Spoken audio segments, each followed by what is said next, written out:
kembali lagi bersama kami dari kelompok 4. Jadi, kita nih sekarang ada di mana ya?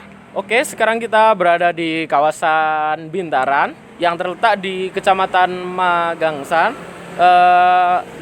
Kota Yogyakarta, Daerah Istimewa Yogyakarta.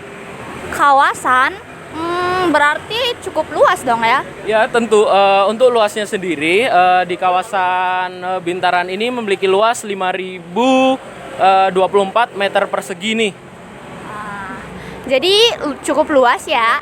Dan untuk sejarahnya gimana sih kok bisa dinamakan dengan kawasan Bintaran sendiri? Oh, jadi kamu tanya etimologinya. Betul. Jadi, nama Bintaran ini diambil dari nama salah satu pangeran dari Kesultanan Ngayogyakarta Hadiningrat, yakni Bendara Pangeran Harya Bintara, yaitu putra ke-61, banyak banget ya, putra ke-61 dari Sultan Hamengkubuwana kedua.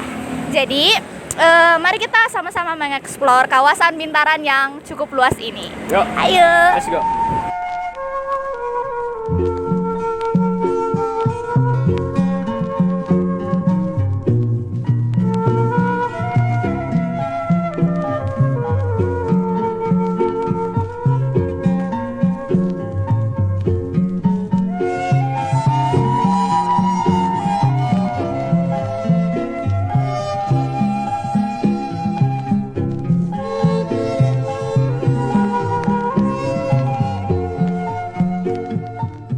Oke teman-teman, sekarang kita berada di depan gereja Santo Yusuf yang berada di Bintaran. Nah, gereja ini dibangun oleh Romo Avandrise SJ dan Daud pada tahun 1933 hingga 1934 dan diresmikan pada 8 April 1934. Nah, kita lihat gereja ini bentuknya sangat unik ya. Nah, katanya juga terdapat beberapa fakta unik di balik gereja ini. Apa aja sih? Nah, gereja ini memiliki gaya arsitektur Art Deco. Art Deco tuh kayak apa sih? Bisa dilihat dari fasad gereja ini yang memiliki bentuk yang melengkung dan juga bentuk bangunan yang terlihat kaku tapi terlihat juga estetik dan rapi. Nah, fakta menarik dari gereja ini sendiri, gereja ini didirikan atas inisiatif dari orang Jawa karena tidak serak melihat cara berdoa dari orang Belanda pada zaman itu di Bintaran ini, sehingga didirikanlah gereja ini, dan gereja ini merupakan gereja Jawa pertama di Yogyakarta.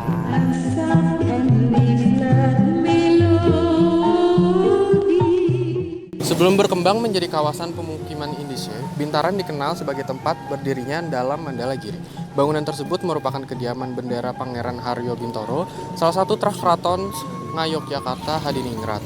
Perkembangan Bintaran sebagai pemukiman Indische diperkirakan dimulai tahun 1930-an. Perkembangan ditandai pembangunan rumah, fasilitas seperti gereja, bahkan penjara. Orang Belanda yang bermukiman di Bintaran adalah yang bekerja sebagai opsir dan pegawai pabrik gula. Nah, perkembangan kawasan Bintaran itu dapat digambarkan melalui berbagai masa, di mana aspek tradisional Jawa dan modernitas Eropa silih berganti hingga memasuki masa kemerdekaan. Nah, secara periodik diuraikan sebagai masa tradisional. Masa tradisional ini berlangsung mulai tahun 1890 sampai dengan 1930. Masa ini merupakan masa arsitektur lokal di mana kawasan tersebut menjadi kawasan tinggal Pangeran Haryo Bintoro dari keluarga Kesultanan Yogyakarta. Kemudian ada masa kolonial, yaitu periode ini dimulai dari 1930 sampai 1945. Periode ini merupakan masa arsitektur Indische modern. Nah, kemudian ada masa kemerdekaan, yaitu periodenya dimulai dari 1945 sampai 2011 dan merupakan masa pra-kemerdekaan hingga kemerdekaan saat ini. Periode ini ditandai dengan pengambil alihan beberapa bangunan Belanda menjadi milik pemerintah Republik Indonesia. Sejarah kawasan Bintaran. Bintaran merupakan kawasan yang terus mengalami perkembangan. Bermula dari wilayah kediaman Pangeran Haryo Bintoro pada masa Sri Sultan Hamengkubuwono, kawasan ini berkembang menjadi area pemukiman Indonesia pada tahun 1930-an. Seperti halnya Kota Baru, Bintaran merupakan kawasan hunian alternatif bagi orang-orang Belanda yang menetap di wilayah Indonesia. Berkembang setelah kawasan loji kecil tak lagi memadai. Dari segi fisik, kawasan ini bisa ditempuh berjalan ke timur dari perempatan Gondomanan. Itu tak begitu pesat perkembangannya seperti Kota Baru. Salah satu faktornya adalah letaknya yang masih dekat dengan loji kecil, sehingga beragam fasilitas masih bisa diakses mudah. Jangan percaya mulutlah lelaki. Apa sih itu arsitektur Indis? Arsitektur Indis merupakan asimilasi atau campuran dari unsur-unsur budaya barat, terutama Belanda dengan budaya Indonesia, khususnya dari Jawa. Arsitektur Indis di kawasan Bintaran merupakan hasil karya seni budaya bergaya Indis sebagai salah satu rangkaian sejarah panjang perkembangan arsitektur yang sangat kental dengan faktor politis. Perpaduan lokalitas budaya asli Jogja seperti bentuk atap, dinding, pintu dan jendela, serta gerbang mulai berpadu dengan pengaruh budaya Eropa seperti sistem konstruksi dinding bata, bentuk dan gaya yang dipengaruhi skala monumental, ragam hias dekoratif hingga tatanan ruang dalam. Beberapa bangunan yang menjadi bagian penting di kawasan Bintaran turut menjadi bagian dari pembentuk citra kawasan tersebut.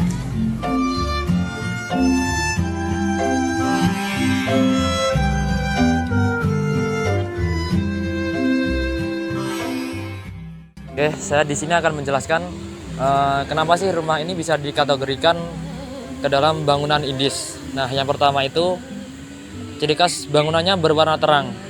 Yang kedua, bentuk jendela yang berlapis. Yang ketiga, pintu dengan lubang angin dengan arsitektur yang serupa. Jadi setiap pintu sama jendela itu bangunannya serupa. Yang keempat, atap berbentuk perisai. Yang kelima, dinding yang tebal. Yang keenam, memiliki atau memakai ubin berjenis teraso. 7. Memiliki langit-langit yang tinggi. Takut mati, jangan percaya. Sejarah Museum Sasmitaloka berawal dari gedung yang dibangun pada masa pemerintahan Hindia Belanda tahun 1890. Pada awalnya, bangunan ini diperuntukkan bagi pejabat keuangan Pura Pakualam 7, yaitu Tuan Winsrank.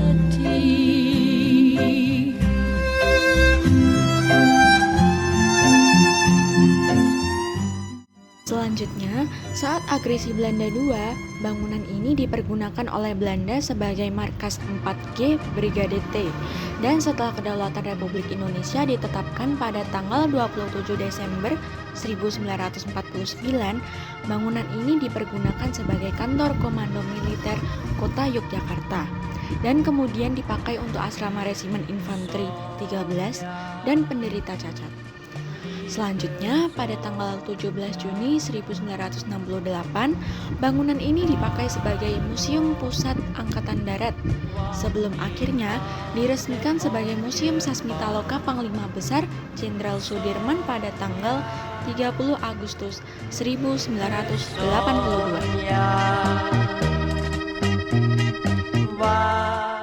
Nah, selain itu, di sini juga terdapat museum yang bernama Museum Sasmitaloka. Museum ini adalah museum penggambaran dari Jenderal Sudirman yang pernah bertempat tinggal di sini. Nah, di sana ada tampak depan Museum Sasmitaloka. Bentuk atap dan bangunan secara garis besar masih memperlihatkan gaya tradisional Jawa. Nah, perkembangan arsitektur Indisnya juga terlihat pada bangunan ini. Masa di mana arsitektur Indis mulai mengalami transisi dari bentuk Indis Empire menjadi Indis modern. Bangunan ini berusaha untuk menghilangkan kesan tampak arsitektur gaya Indis Empire. Dimulai dari tampaknya terlihat tidak simetri, tampak bangunan ini lebih mencerminkan form follow function atau clean design, dengan maksud menampilkan bangunan apa adanya, sesuai fungsinya. Bentuk simetri mulai banyak dihindari. pemakaian teras keliling bangunan sudah tidak pernah dipakai lagi, karena dirasa sebagai pemborosan ruang dan sebagai gantinya mulai dipakai elemen penahan sinar.